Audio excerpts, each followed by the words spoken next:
একজন যুবক তার বাবাকে জিজ্ঞেস করেছিল, আচ্ছা বাবা, তোমরা আগে কিভাবে থাকতে?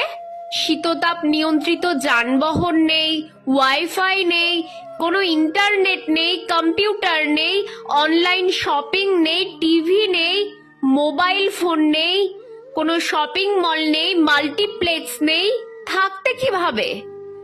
তার বাবা উত্তর দিলেন, ঠিক যেমন তোমাদের প্রজন্ম আজকের সাথে জীবনযাপন করে। প্রার্থনা নেই, সমবেদনা নেই, সম্মান নেই, কোনো শ্রদ্ধাবোধ নেই, কোনো চরিত্র নেই, লজ্জা নেই, বিনয় নেই, সময় পরিকল্পনা নেই, খেলাধুলো নেই, লেখাপড়া নেই।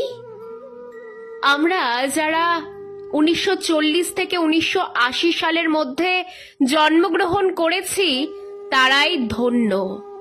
আমাদের জীবন একটি জীবন্ত প্রমাণ। স্কুলের পর আমরা সন্ধ্যা পর্যন্ত খেলতাম। আমরা কখনো টিভি দেখিনি। আমাদের প্রকৃত বন্ধুদের সাথে খেলতাম, ইন্টারনেট বন্ধুদের সাথে নয়। আমরা যদি কখনো তৃষ্ণার্ত অনুভব করি, আমরা বোতলের জল নয়, কলের জল পান করি। আমরা কখনোই অসুস্থ হইনি, যদিও আমরা 4 বন্ধুর সাথে 1 গ্লাস থেকেই জুস শেয়ার করতাম।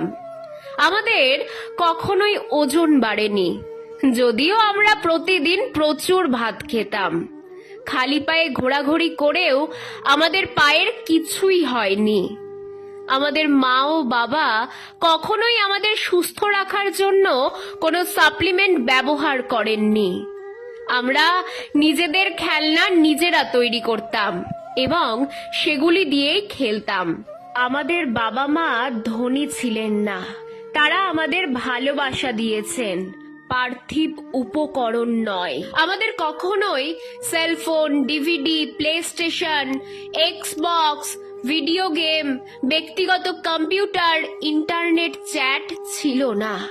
তবে আমাদের প্রকৃত বন্ধু ছিল। আমরা আমাদের বন্ধুদের বাড়িতে বিনা আমন্ত্রণে যেতাম এবং তাদের সাথে খাবার উপভোগ করেছি। আমরা হয়তো সাদা কালো ফটোতে ছিলাম, কিন্তু সেই ফটোগুলিতে রঙিন স্মৃতি খুঁজে পেতাম।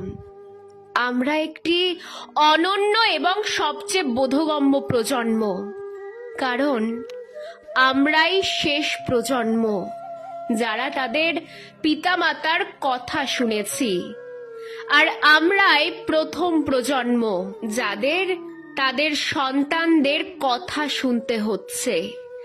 আমরা একটি সীমিত সংস্করণ, যা আর হয়তো খুঁজে পাবে না।